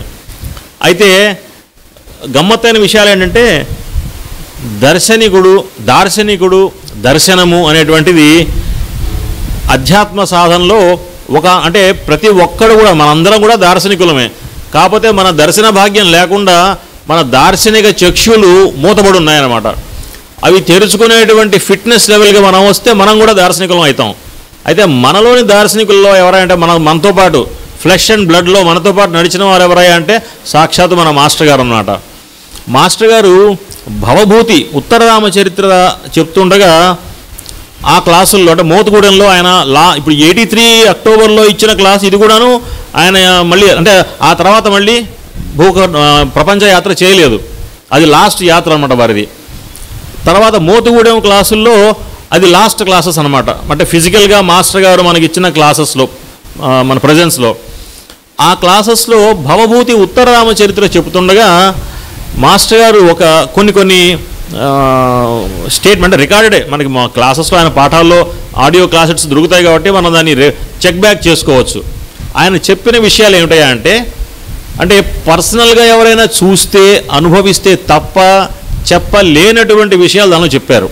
ఏమిటంటే భవభూతి సాక్షాత్తు శ్రీరామచంద్రుడిలాగా తను విరహాన్ని అనుభవించాడు, భార్య నుంచి సపరేట్ అయిపోవాల్సి వచ్చింది, 12 ఏళ్ల పట్ల విడిగా ఉన్నారు అన్న తన బాధనంతా కూడాను ఫస్ట్ పర్సన్లో ఆయన చెప్పేవారు. అంటే మనం రిడ్యూస్ ఏం చేసుకోవచ్చు అంటే సాక్షాత్తు పూర్వజన్మలో మాస్టర్ గారు భవభూతి అన్నట్లుగా అనమాట. ఇంకా ఏం చెప్పారంటే భవభూతికి పైథాగరస్ సమకాలీనుడు. భవభూతికి పైథాగరస్ సమకాలీనుడు అయినప్పుడు అంటే మనం ఇప్పుడు సమకాలీనంగా ఉన్నాం అనుకోండి, సమకాలంలో మనకు జరుగుతున్నటువంటి విషయాలన్నీ కూడాను ఫస్ట్ హ్యాండ్గా మనకు తెలుస్తాయి. అలాగా స్వామివారికి ఫస్ట్ హ్యాండ్కి తెలిసిన విషయం లాంటిది అనమాట ఇది. సో మనం మాస్టర్ గారు చెప్పిన దాన్ని మనకి రాయి మీద శిలాశాసనం అనమాట. దాని గురించి మనం ఏ దిక్కుమాలిన గూడు వెతుకోవాల్సిన దౌర్భాగ్యం మనకు అక్కర్లేదు. కాకపోతే పైథాగరస్ గురించి పీఠ గురువు అన్న నామము గ్రీకు రూపాంతరం చెంది పైథాగరస్గా మారింది. పీఠ గురువు అన్న నామం అది మనకి మాస్టర్ గారి ద్వారా తెలుస్తుంది అన్నమాట. ఈ జోడియాక్ మనకి మెడికల్ ఆస్ట్రాలజీ అని చదువుకుంటాం. మెడికల్ ఆస్ట్రాలజీ అంటే ఏమిటాయంటే ఏ గ్రహం ఏ స్థితిలో ఉంటే మన జాతక చక్రంలో మనకి ఎలాంటి రుగ్మతలు వచ్చేటువంటి అవకాశం ఉంటుంది. అంటే మనిషి ఎంత తెలుసుకున్నా ఎంత జాతకాలు చెప్పుకున్నాను ఏ గ్రహ దృష్టి వల్ల ఏ గ్రహ దోషం వల్ల వీటికి రుగ్మత వస్తుంది అనుకున్నా కూడాను ఆ రుగ్మతలన్నీ సమసిపోయి వాడు చిరంజీవిగా ఉంటాడా అంటే ఇదే దేహంతో అంటే కాదు. మరి రుగ్మతలు ఇవన్నీ గ్రహాలు చూసుకోవడం దేనికే అంటే అవన్నీ కూడాను మనలో ఉన్న రాంగ్ యాంగిల్స్ని ట్వీక్ చేసి రైట్ చేసుకోవడానికి అంటే మన దృష్టిని సమదృష్టి చేసుకోవడానికి పనికి వస్తాయన్నమాట. ఇప్పుడు గ్రహం ఏదైనా రుగ్మత ఉందనుకోండి, మన దృష్టి సరిగా ఉండదు. కడుపు నొప్పి ఉందనుకోండి, ఇప్పుడు నా కడుపు నొప్పి గట్టిగా ఉందంటే నేను కూర్చొని ఇట్లా మాట్లాడగలనా? అది పట్టుకొని లొంగలు తిరుగుతూ ఉంటాను. అంటే ఇది నేను సరి చేసుకున్నానంటే నా ఒక పర్టికులర్ ఫోకస్ కరెక్ట్గా ఉంటుందన్నమాట. అలాగే మన జాతకంలో ఉన్న మెలికల్ని కనుక మనం సరి చేసుకోగలిగితే మనం ఈ జన్మలో చేసేటువంటి కర్మ ఏదైతే ఉంటుందో అది ఉత్తరోత్తర మన సక్సెసివ్ జన్మల్లో వచ్చేటువంటికి పునాదిగా పడుతుందన్నమాట. అంటే మనం క్రితం జన్మలో చేసిన కర్మ మనకి బీజప్రాయంలో మన గ్రహాలు మనకు చూపిస్తాయి. ఈ చూపించిన ఈ బీజాలు మొలకలెత్తడానికి మనం సరైనటువంటి సమయము సరైనటువంటి ప్రదేశము రెండు కనుక వస్తే అది మొలకెత్తుతుంది. అయితే ఆ సమయం ప్రదేశం రాలేదనుకోండి అది మొలక ఎత్తదు, ఆ బీజం బీజంగానే ఉంటుంది. ఇది చాలా గమ్మత్తుగా ఉంటుంది చూడండి. మళ్ళీ చెప్తాను, మనం పాత చేసిన కర్మ క్రితం జన్మలో చేసుకున్న కర్మ ఏదైతే ఉంటుందో చెడు కానీ మంచి కానీ అది బీజప్రాయంగా మన గ్రహాలు మనకి ఈ ప్రస్తుత పరిస్థితుల్లో అంటే ఈ జన్మలో మన జాతకంలో అంటే జన్మచక్రం వేసుకుంటే కనుక దానిలో చూపిస్తుంది. అయితే చూపించినవన్నీ జరిగి తీరతాయా? జరిగి తీరడానికి అవసరం లేదు. కాబట్టే మనం జాతకం నేర్చుకోవడం. లేకపోతే మనం ఉన్నవన్నీ జరిగి తీరుతాయి అనుకుంటే జాతకం నేర్చుకొని ఏం ముచ్చటండి? ఎలాగో జరిగి తీరుతుంది. అది చూసి మనం ముందే ఆడటానికి ఆ జాతకం నేర్చుకునేది. మనం జాతకం నేర్చుకునేది ఎందుకయ్యా అంటే అది చూసుకొని ఇప్పుడు అనుకున్నామే ఆ కర్మ అంటే మన కర్మ 3 రకాలుగా ఉంటుంది. ప్రారబ్ధము, సంచితము, ఆగామి. సంచితం అంటే మనం కూడబెట్టుకున్నట్టు క్యూములేటివ్ కర్మ అనమాట. ఆగామి అంటే మనకు రాబోయేది, మనం చేయబోయేది, మనకి మొలక ఎత్తేటువంటిది. ప్రారబ్ధము అంటే మన ఇదివరకు చేసుకొని మనం దాన్ని ఇప్పుడు మొలకలెత్తి అనుభవిస్తున్నది అనమాట. ప్రారబ్ధాన్ని మనం అందుకే అంటారు ప్రారబ్ధ కర్మవశాన అంటుంటారు. ప్రారబ్ధం ఒకసారి మొలకెత్తడం మొదలైన తర్వాత నరమానవుడు కూడా దాన్ని తప్పించుకోలేడు. సంచిత కర్మ ఏదైతే ఉంటుందో దాన్ని ఎట్టి పరిస్థితుల్లో కూడాను రానియకుండా మనం ముందుకు వెళ్ళగలచ్చు. ఎలాగా? గురువుగారి కాళ్ళు గట్టిగా పట్టుకొని, అంటే మనకు పొద్దున స్వామివారు చెప్పినట్టుగా విశ్వాసంతో పట్టుకొని. విశ్వాసంతో పట్టుకుంటే గురువుగారు వెంటనే నడిపించేస్తారా? నడిపించేస్తారు. ఎలా నడిపిస్తారు, ఎందుకు నడిపిస్తారు? ఎందుకు నడిపిస్తారంటే, మనం ఇప్పుడు సపోజ్ ఒక కర్మ అంటే ఏం లేదండి, పవర్ ఆఫ్ హ్యాబిట్. ఒక విషయాన్ని మనం పదే పదే పదే పదే కొన్ని సంవత్సరాల పాటుగా ప్రాక్టీస్ చేస్తే, రిపిటేటివ్గా దాన్ని అభ్యాసం చేస్తే అది మనకి ఒక అలవాటుగా మారిపోతుంది. కొంతమందికి టీ తాగే అలవాటు ఉంటుంది. సాయంత్రం 5 అయ్యేసరికి టీ పడలేదనుకోండి, తలనొప్పి వస్తుంది. కొంతమంది కళ్ళు తిరుగుతాయి. అదేంటంటే టీ వల్ల ఇంత ఫిజికల్ ఇబ్బందులు ఎలా కలుగుతాయి? అది కర్మ అన్నమాట. అది మనం ఏర్పరచుకున్నటువంటి అలవాటు. ఈ అలవాటు ఒక్కొక్కసారి జన్మాంతరాల్లో ఉందనుకోండి, అంటే మనం ఒక కోపదారి మనస్తత్వం ఉంది ఎవడికన్నా, లేకపోతే విపరీతమైన దోషం, ఈర్ష, అంటే మనకు లేనిది పక్కన వాడికి ఉందంటే కడుపు నొప్పి, అలాంటివన్నీ ఒక జన్మ అంతా మనం దాన్ని సాధించామనుకోండి, అది వచ్చే జన్మకు వచ్చేసరికి ఏమవుతుందంటే అది మేట వేసుకుపోయి ఉంటుందన్నమాట. అది మేట వేసుకుపోయి, చిన్నప్పుడు మనం పిల్లల్ని చూస్తుంటాం, చిన్న పిల్లలు, వాడికి అంత ఇంకా పూర్తిగా ఊహ కూడా పూర్తిగా తెలియని విషయంలోనే వాడి చేతిలోంచి మనం ఏదైనా తీసుకుంటే విపరీతమైన కోపం వచ్చేస్తుంది. వాడికి అరిచేస్తాడు, కేకలు పెట్టేస్తాడు, రక్కేస్తాడు. ఇదేంటంటే వీడికి చాలా కోపం ఎక్కువ అండి చిన్నప్పటి నుంచే. కోపం ఎక్కువ ఎక్కడి నుంచి వచ్చింది? అది బ్రాడ్ బ్యాక్ ఫార్వర్డ్ అనమాట. అంటే క్రితం పేజీ చూసుకుంటే ఆ క్రితం పేజీలో వేసుకున్న లెక్క ఉంది కదా, ఆ లెక్క ఇక్కడికి వచ్చింది. అయితే ఆ వచ్చింది ప్రారంభంగా దాన్ని సరే మందులు వేసుకొని కొంతవరకు మనం నయం చేసుకుంటాం. కానీ మన ఆగామి ఏదైతే మనం సంచితం ఉందో, ఆగామి ఉందో, ఈ రెండింటిని మాత్రమే మనం జాతకం ద్వారా ట్యాకిల్ చేయవచ్చు. ఎలాగంటే గురువుగారు మన యొక్క ఫిట్నెస్ని, మన యొక్క సిన్సియారిటీని చూసి మనకి ఈ మొలకలెత్తకుండా ఉన్నటువంటి దానికి మనకి దాని ఏమంటారు, ఆ పరిస్థితుల్లోకి పోనీయకుండా, ఇప్పుడు మనకి ఒక గింజ ఉందనుకోండి, గింజ చక్కగా మొలకెత్తాలంటే మంచి మట్టి, చక్కటి నేల, దానిలో గింజ నానబెట్టిన గింజను పెట్టేసి చక్కగా సూర్యరశ్మి మీద పెట్టేసి కాస్త నీళ్లు పోస్తే అది మొలకెత్తుతుంది. అంటే ఇవన్నీ వాటికి ప్రీ రిక్విజిట్స్ అనమాట. మనకి నేల కావాలి, సూర్యరశ్మి కావాలి, నీళ్లు కావాలి. మన కర్మ కూడాను మనకి ఫలించడానికి ఇలాంటివే పరిస్థితులు కావాలన్నమాట. అయితే ఏ పరిస్థితులు అయితే మనకి కర్మ మొలకెత్తడానికి కావాలో ఆ పరిస్థితులు రానియకుండా మన గురువుగారు మనల్ని కాస్తారు. అంటే చక్కటి సాంగత్యంలో పెట్టి వీడి దిక్కుమాలినటువంటి ఆ బుర్రలోని ఆ కొండలు పైకి లేవకుండా అనగదొరికి వీడిని ఏదో మంచి సర్వీస్లో పెట్టేస్తారు. ఆ సర్వీస్లో పెట్టేసరికి వాడు ఇంకా సర్వ్ చేసేస్తూనే ఉంటాడు. అంటే విశ్వాసంతో సర్వ్ చేయాలన్నమాట. విశ్వాసంతో సర్వ్ చేస్తున్నప్పుడు ఏమిటంటే వెనక ముందు ఉన్నటువంటి ఇబ్బందులు వీడికి బాధించకుండా అది దాటిపోతుంది. అలా కొన్నాళ్ళు, కొన్ని జనులు అలా కొంతకాలం అలా చేయగలిగారు అనుకోండి, ప్రతి విత్తనానికి కూడా ఒక షెల్ఫ్ లైఫ్ అనేది ఉంటుంది. ఆ షెల్ఫ్ లైఫ్ దాటిపోయిన తర్వాత విత్తనం పుచ్చుదైపోతుంది. అలాగే మన ఏదైతే పాత కర్మ ఉందో, సంచిత కర్మ ఉందో, దాన్ని కనుక మొలకనెత్తనీయకుండా మనం చాలా కాలం కనుక షెల్ఫ్ లైఫ్ అయిపోయేదాకా ఉంచుకోగలిగాం అనుకోండి, అంటే మన స్తోమత లేదంతా గురువుగారి యొక్క కనుసన్నల్లో, ఆయన దయాధర్మం మీద ఆయన మన యొక్క ఫిట్నెస్ని చూసి మనకి కనుక అది ప్రసాదిస్తే వెంటనే మనకి ఆ సంచితం మనని ఇబ్బంది పెట్టదనమాట. కొన్ని మనం సాయిబాబా వారి చరిత్ర చదివినా, గురు చరిత్ర చదువుకుంటుంటే మనకి చాలా చోట్ల తెలుస్తుంది. టక్కని ఏదో ఒక రాబోయే ఆపదని అలా పక్కకు తప్పించేస్తారు స్వామివారు. మనకి సివి గారి దగ్గర కూడా చాలా ఉన్నాయి ఇట్లాంటి దృష్టాంతాలు. అవి చూస్తే అమ్మో వారు మహానుభావులు, ఏదైనా చేయగలరు, వాడు ఏంటి ఘటనా సమర్థులు. ఎందుకు ఘటనా సమర్థులు? ఎందుకంటే వారు ఆ ఒక్క శిష్యుడిలో ఉన్నటువంటి సిన్సియారిటీని ముందు ఉత్తర అతని గురించి, అతని వల్ల రాబోయేటువంటి విషయాల్ని చూసుకొని వారి ఫిట్నెస్ తగ్గట్టుగా అది ప్రసాదిస్తారనమాట. సో ఇదంతా కూడాను మన పైథాగరస్ గారు అక్కడ నేర్చుకున్నారనమాట. ఎక్కడ? మన మ్యాగీల దగ్గర భారతదేశంలో ఉన్నటువంటి ఈ శాస్త్ర సముదాయం దగ్గర అనమాట.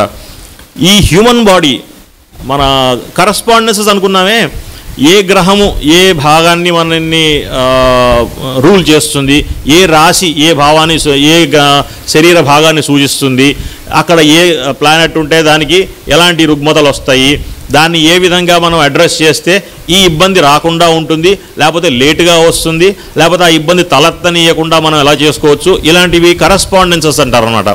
ఈ కరస్పాండెన్సెస్ గురించి ఆయన చదువుకోవడం కాకుండా ఆ రోజుల్లో చాలా వరకు కూడాను జనబాహుళ్యంలో ప్రచారంలో ఉన్నటువంటి సైన్స్ అనమాట. మనకి మాస్టర్ గారు కూడా ఏం చెప్పారంటే హిప్పోక్రటస్ గారి ట్రీటైసెస్ చాలా ఉన్నాయి. ఇప్పుడు మనం ఎవరైతే మన ఈ రోజుల్లో మన అలోపతిక్ డాక్టర్స్ వాళ్ళ విద్యా అభ్యాసం అయిపోయిన తర్వాత చేరే ముందు డాక్టర్గా చేరే ముందే ఫస్ట్ ఇయర్లోనే హిప్పోక్రటస్ ఓత్ అని తీయిస్తారు వాళ్ళతోటి. హిప్పోక్రటస్ ఓత్ అంటే ఏంటంటే ప్రమాణం అనమాట. ఆయన పేరును ప్రమాణం చేస్తారు. ఆయన పేరును ప్రమాణం చేసినప్పుడు మరి ఆయన చెప్పినవి ఆయన సాక్షాత్తు మెడికల్ సైన్స్కి పితామహుడిగా చెప్తారు ఆయన్ని. అలాంటప్పుడు ఆయన చెప్పిన వినాలి కదా. ఆయన గురించి చూస్తే మెడికల్ ఫీల్డ్లో ఏముంటుందంటే ఏదో పెద్దవాడు చెప్పారు అందుకని పెద్దవాడిగా ఆయనకి ఇచ్చాము, హిప్పోక్రటస్ పేరు మీద ఓత్ తీసుకుంటా, కానీ ఆయన కొంచెం అస్థాయిస్తుందో ఏదో చెప్పుంటాడు తప్పితే అవి ఫాలో అవ్వాల్సిన విషయం ఏం లేదంటారు. ఎందుకంటే హిప్పోక్రటస్ గారి ఓత్ ఎందుకయ్యా అంటే అది కేవలం ఎథికల్ వాల్యూస్, అంటే మెడిసిన్ ప్రొఫెషన్లో ఎథిక్స్ చాలా ఇంపార్టెంట్. ఆ ఇంపార్టెన్స్ కోసం అంతవరకు ఈయన చెప్పేది ఫాలో అవ్వచ్చు, మిగతాది ఈయన చెప్పేది ఫాలో అక్కర్లా. ఎందుకంటే హిప్పోక్రటస్ గారి ట్రీటైస్లో మెడికల్ ఆస్ట్రాలజీ ఉంది. అది మాస్టర్ గారు మనకు చెప్పిన విషయం అనమాట. అంటే ఈ కరస్పాండెన్సెస్ ఎలా ఉంటాయి, ఏ గ్రహం వల్ల ఎలాంటి శారీరక బాధలు వస్తాయి, ఏ రాశి యొక్క భావాల వల్ల ఎలాంటి రుగ్మతలు కలుగుతాయి, ఈ కరస్పాండెన్సెస్ని ఎలా ట్యాకిల్ చేయాలి ఒక హీలర్గా. ఆయన ఎప్పుడు కూడాను డాక్టర్ అని చెప్పేవారు కాదు, ఆయన హీలర్. అంటే హీలింగ్ అంటే ఏమిటంటే పూర్తి స్వస్థత చేకూర్చేటువంటి ప్రాసెస్ని హీలింగ్ అంటారు అనమాట. డాక్టర్లు చేసేది ట్రీట్మెంట్, క్యూరింగ్ మాత్రమే. క్యూరింగ్ అంటే కనిపించేటువంటి దాన్ని మసిపోసి దానికి వెంబడే పెయింట్ వేసేయడం అనమాట, ఆ కాస్మెటిక్ అప్లికేషన్ అంటారు. అలా కాకుండా హీలర్గా ఉండేటువంటి వాడు ఏమేం చేయాలి అంటే ఫస్ట్ ఆస్ట్రాలజీ నేర్చుకోవాలి. వాడు ఆస్ట్రాలజీ నేర్చుకొని మెడికల్ ఆస్ట్రాలజీ అప్లై చేసి దాని ద్వారా వాడు పూర్తి స్వస్థత చేయగలిగేటువంటి కెపాసిటీ వాడికి వస్తుందన్నమాట. ఆ భవరోగమును మాయరోగం రెండు తగ్గుతాయన్నమాట. ఇవన్నీ కూడాను ఆ రోజుల్లో వారికి నేర్పినటువంటి శాస్త్రాలు నేర్చుకొని వచ్చిన తర్వాత ఈయన ఒక బ్రహ్మాండమైనటువంటి ఇన్స్టిట్యూట్ తయారు చేశారు. దాన్ని పైథాగోరియన్ ఇన్స్టిట్యూట్ అంటారు.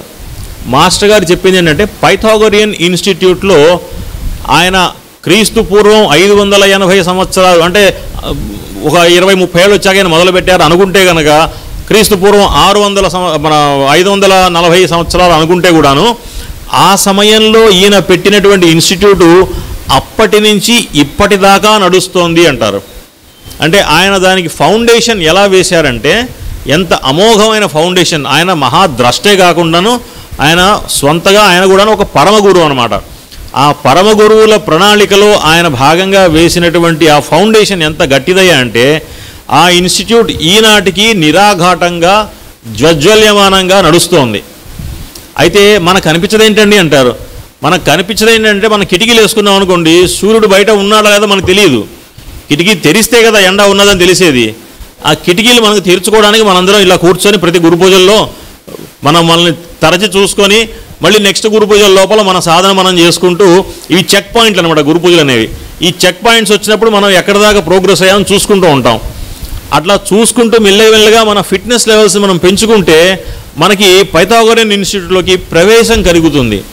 మాస్టర్ గారు చెప్పేది ఏంటంటే, అంటే అది కూడా ఫస్ట్ పర్సన్ చెప్తారు, ఈ భౌతిక కక్ష్యలో అంటే ఈ జన్మలో మాస్టర్ గారు మనకు చెప్పింది ఏంటంటే ఎంటర్ అవుతాము అన్నారు.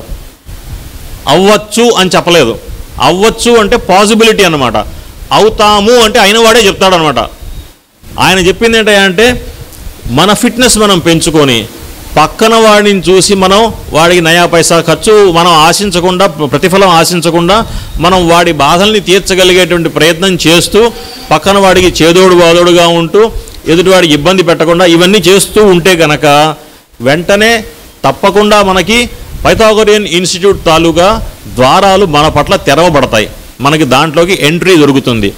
వెళ్ళిన తర్వాత మనకి ఇవ్వాల్సినటువంటి విద్యా బుద్ధులు, మనకి ఇవ్వాల్సినటువంటి ఆధ్యాత్మిక సాధన అంతా వాళ్ళు మనకి ఆటోమేటిక్గా ఇచ్చేస్తారు.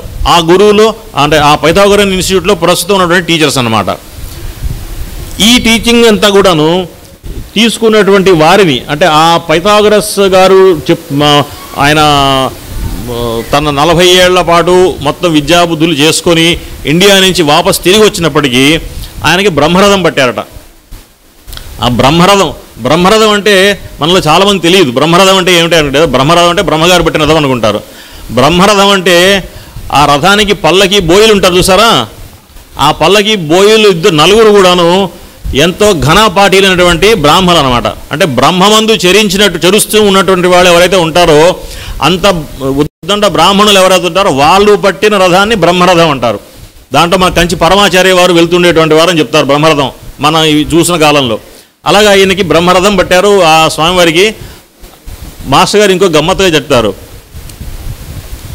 ఏ ప్రాఫిట్కి అంటే ఏ ప్రవక్తకి కూడాను తన జీవిత కాలంలో తన దేశంలో ప్రాచుర్యము గౌరవము లభించలేదు, కానీ పైథాగరస్ ఒక్కరు దానికి ఎక్సెప్షన్ అని చెప్తారు.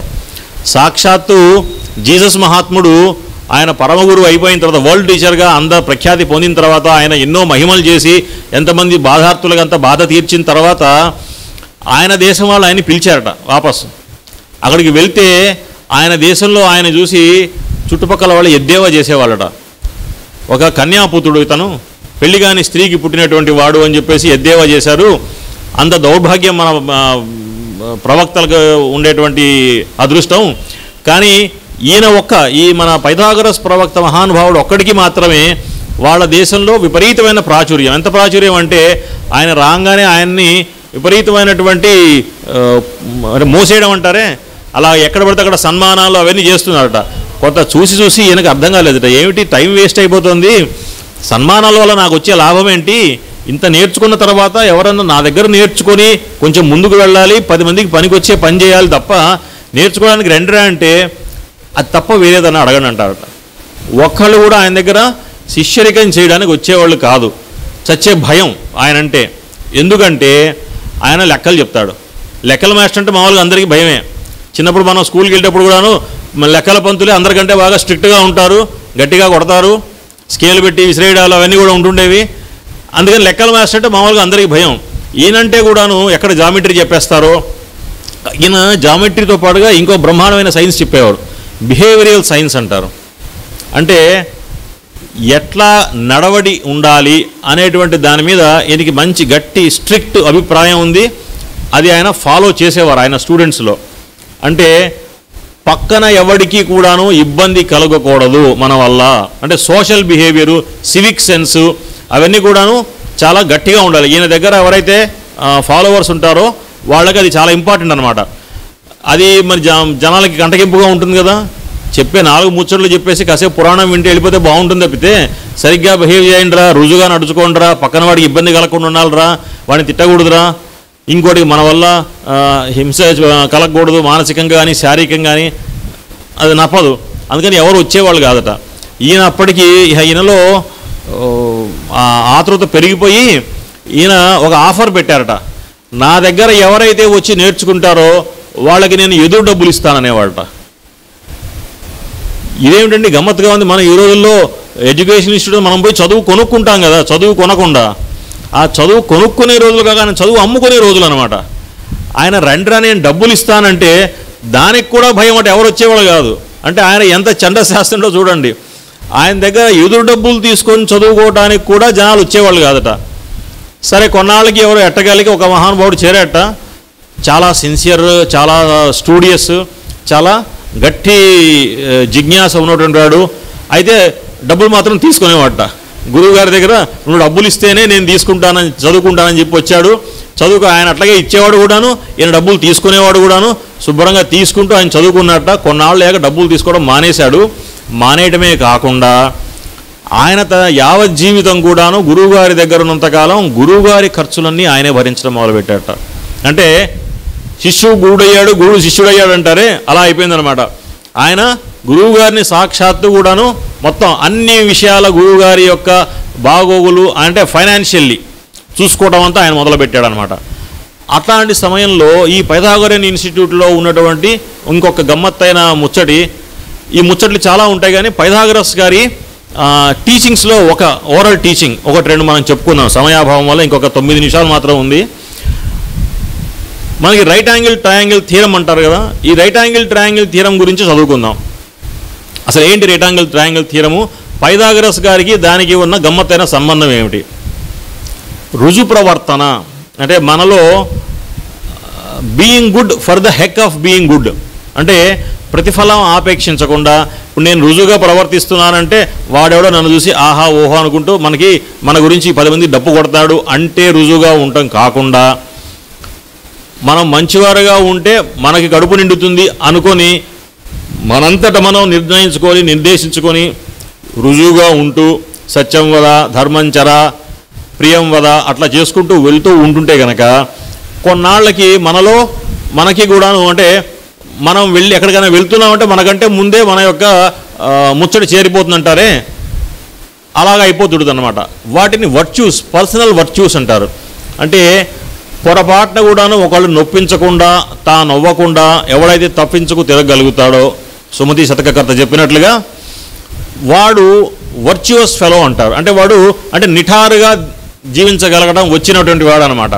అంటే స్ట్రైట్ థింకింగ్, స్ట్రైట్ స్పీకింగ్, అంటే మనసులో ఒకటి అనుకొని బయటికి ఇంకోటి మాట్లాడడం కాకుండా, మనసులో ఒకటి పెట్టుకొని అంటే ఒకటి అనేసి వేరే ఒకటి చేయటం కాకుండా, అంటే మన త్రికరణాల్లో కూడా శుద్ధి కలిగినటువంటి వాడు, అప్రైట్గా ఉండడం వచ్చినవాడు, వాడిని వర్టికల్ ఫెలో అంటారు.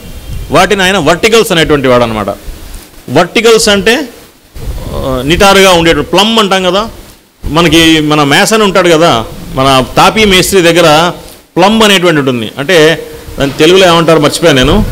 ఒక దారం కట్టి చివరి కింద ఒక బంతి ఉంటుంది, ఒక ఇనప మొక్క ఉంటుంది, లంబం అంటారు. ఆ వడంబం ఏంటంటే అది ప్లంబ్ అనమాట. అంటే పొరపాటున కూడా స్ట్రైట్ లైన్ లేకుండా ఉండదు. ఎక్కడైతే పట్టుకుంటామో మన ఎర్త్ యొక్క, భూమి యొక్క సెంటర్ వైపుకి అది ఆకర్షింపబడి నిట్ట నిలువుగా ఉంటుంది. అది ప్లంబ్ అంటారనమాట. అంటే వర్టికల్గా ఉన్నటువంటి వాడు వెన్నుముక, వాడు నిలువుగా ఉంటాడే, అంటే ఎవరైనా గట్టి మంచి స్ట్రైట్ ఫార్వర్డ్ మనిషి అంటే వాడి వెన్నుముక చాలా స్ట్రాంగ్ అండి అంటారు. అలాగా మన ప్రవర్తన సొసైటీ పట్ల ఏదైతే ఉంటుందో, అంటే పక్కన వాడిని చూసి మనం కంపాషను, పక్కన వాడిని చూసి మనం ప్రేమ, కరుణ, దయ ఇవన్నీ కలిగి ఉంటాం చూసారా. అంటే ఇంకొకటితో మన ఇంటరాక్షన్, సోషల్ ఇంటరాక్షన్ ఏదైతే ఉంటుందో వాటిని హారిజాంటల్స్ అనేవారు ఆయన. హారిజాంటల్స్ అంటే మన ఇంటరాక్షన్స్ అనమాట, మన ఇద్దరి మధ్య ఉన్నటువంటి ఇంటరాక్షన్స్. ఈ హారిజాంటల్స్ని స్పిరిట్ లెవెల్ అనేవాడు ఆయన. అంటే ఈ స్పిరిట్ లెవెల్ అంటే మళ్ళీ మేసన్ వాడేటువంటి ఇంకొక పరికరం అనమాట. ఈ పరికరం ఏంటి, అది పెట్టి కరెక్ట్గా లెవెల్ సరిగ్గా ఉందా లేదా చూస్తుంటారనమాట. ఆ లెవెల్ దేనివల్ల చూస్తారు, దాంట్లో నీళ్ళు ఉంటాయి. నీళ్ళు ఎక్కడ కూడా ఎప్పుడు చూసినా కూడా గ్లాసులో పోస్తే ఎప్పుడు ఒక హారిజాంటల్ సర్ఫేస్కి వచ్చేస్తుంది. అది మీరు గ్లాస్ని ఇలా వంపండి, నీళ్ళు మాత్రం హారిజాంటల్గానే ఉంటాయి. అది ఆ హారిజాంటల్ నేచర్, దానికి ఫిక్స్డ్ నేచర్ అనమాట వాటర్కి.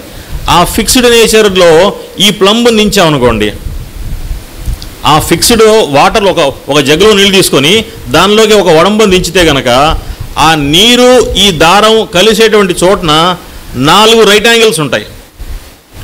ఆ 4 రైట్ యాంగిల్ అంటే 4 90 డిగ్రీలు ఉంటాయన్నమాట. 4 90 డిగ్రీలు అంటే దాన్ని సెట్ స్క్వేర్ అంటారు.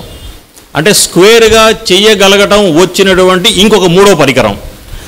ఆ సెట్ స్క్వేర్ దేనికి, ఈ 3 పరికరాలు కూడాను ఒక మేస్త్రి ఒక గది కట్టడానికి వాడతాడండి. గదిలో గోడలు నిలువుగా ఉన్నాయా లేవా వడంబం పెట్టి చూస్తాడు. నేల బల్లపరుపుగా ఉందా లేదా దాన్ని స్పిరిట్ లెవెల్ పెట్టి చూస్తాడు. మూలలు పర్ఫెక్ట్గా స్క్వేర్గా 90 డిగ్రీలో ఉన్నాయా లేదా సెట్ స్క్వేర్ పెట్టి చూస్తాడు. ఈ 3 ఎలాగైతే ఒక మేసన్ యొక్క పరికరాలో వర్టికల్ అంటే నిలువుగా, నిట్ట నిలువుగా ఉండి పర్సనల్ వాల్యూస్ కనుక సకారంగా ఉండగలిగితే వాడు వర్టికల్ ఫెలో. వాడు ఎప్పుడైతే పక్కన ఉన్నటువంటి వాడితోటి వాళ్ళ లావాదేవీల్లో సామ్యం తెచ్చుకొని సరైనటువంటి ప్రేమ, దయ, ఆప్యాయత, కరుణ ఇవన్నీ వాడు చూపగలిగి పర్సనల్ అంటే హారిజాంటల్స్ ఎలా అయితే మెయింటైన్ చేయగలుగుతాడో వాడు సమదృష్టితోటి హీ కెన్ సెట్ స్క్వేర్స్ అంటే రైట్ యాంగిల్స్ తీసుకొస్తాడు అనమాట.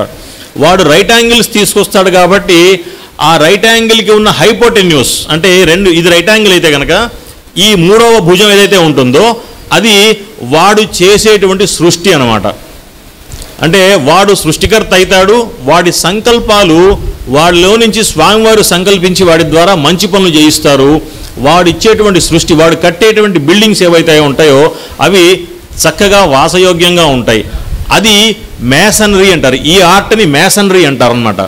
మనకి ఫ్రీ మేసనరీ అనేటువంటి ఒక క్రతు విద్య ఉంది. ఈ క్రతు విద్యలో ఈ మనం చెప్పుకున్నటువంటి 3 పరికరాలు ఉపకరణాలు తీసుకెళ్ళి వాళ్ళు ఒక న్యాసంలాగా ఈ గది కట్టడం అనేటువంటి ప్రక్రియని వాళ్ళు దాన్ని ఎనాక్ట్ చేస్తారన్నమాట. అంటే నాటకంలాగా వేస్తారు. అది మాస్టర్ గారు చెప్పేది ఏంటంటే స్పెక్యులేటివ్ మేసనరీ అంటారు. అంటే ఊరిగా ఉత్తుత్తిగా ఆడుకోవడం లాంటిది అది. అది కాకుండా జీవితంలో ఆపరేటివ్ మేసన్స్గా, అంటే వీటిని తనంతట తన జీవితంలో ముందుకు నడుపుకుంటూ తీసుకువెళ్ళేటువంటి మేసన్, ఆపరేటివ్ మేసన్గా ఉండటం అనేటువంటిది పైథాగరస్ నేర్పినటువంటి రైట్ యాంగిల్ ట్రయాంగిల్ థియరం అనమాట. అంటే రైట్ యాంగిల్స్ సరిగ్గా ఉంచుకొని wrong angles, obtuse angles, acute angles రానియకుండా ఉండాలి. అబ్ట్యూస్ అంటే ఏమిటంటే 90 కంటే ఎక్కువ ఉన్నవి. 90 డిగ్రీల కంటే ఎక్కువ ఉన్న యాంగిల్ ఏమిటి? కేర్లెస్నెస్, రఫ్ బిహేవియరు, మన చుట్టుపక్కల వాళ్ళతోటి రఫ్గా ఉండటం, ఎవడైనా వచ్చినా వాడిని పట్టించుకోకుండా మనకంటే వీడు తక్కువలే అన్న ఒక దేహ్యభావంతో ఉండటం, కేర్లెస్గా ఉండటం, గ్రామ్యంగా ఉండటం, ఇవన్నీ ఆబ్ట్యూస్ యాంగిల్స్ అన్నమాట. పక్కన వాడికి ములుకులుగా దెబ్బలుగా పొడుస్తున్నట్టుగా చురుకుపోటు మాటలు, వాడికి బాధలు పెట్టేట్టుగా ఉండేటువంటి బుద్ధిని చూసారా, అవి అక్యూట్ యాంగిల్స్ అంటారు. ఈ అక్యూట్ యాంగిల్స్, ఆబ్ట్యూస్ యాంగిల్స్ రైట్ యాంగిల్లో ఉండవు. అంటే ఒక రైట్ యాంగిల్ ట్రయాంగిల్ తీసుకున్నామంటే, అంటే ఒక ఏమంటుందని లంబకోణ త్రికోణం తీసుకున్నామంటే దాంట్లో ఒక అబ్ట్యూస్ యాంగిల్, ఒక అక్యూట్ యాంగిల్ ఉండవు. రైట్ యాంగిల్ ఉందంటే ఎందుకంటే 3 కలిపితే 180 డిగ్రీలు రావాల్సిందే. ఇవి రావాలి అంటే కరెక్ట్గానే ఉంటుంది. అంటే ఆ సృష్టి అనేటువంటిది సమసృష్టి వీటి ద్వారా వస్తుంది. ఇలాంటి థీరమ్స్ ఆయన చెప్పిన తర్వాత, అంటే ఇలాంటి థీరమ్స్ 326 వేరే థీరమ్స్ ఉన్నాయి ఆయనవి. మనకు తెలిసింది ఈయన చెప్పిన థీరంలో రైట్ యాంగిల్ ట్రయాంగిల్ థీరం ఒకటే. అయితే ఈ రైట్ యాంగిల్ ట్రయాంగిల్ థీరం యొక్క మాస్టర్ గారు ఇచ్చినటువంటి, పరమ గురువులు మన పైథాగరస్ ఇచ్చినటువంటి అవుట్లుక్, దాని యొక్క ఉపయోగం ఇదనమాట. మన జీవితంలో రైట్ యాంగిల్స్ మనం తెచ్చుకొని మనం జీవించగలిగి ఉండాలి. అలా జీవించగలగటానికి పైథాగరస్ గారు మనందరికీ కూడాను కరుణించి ఆ జీవితం మనకి ఇవ్వాలని చెప్పేసి వారిని ప్రార్థిస్తూ స్వస్తి.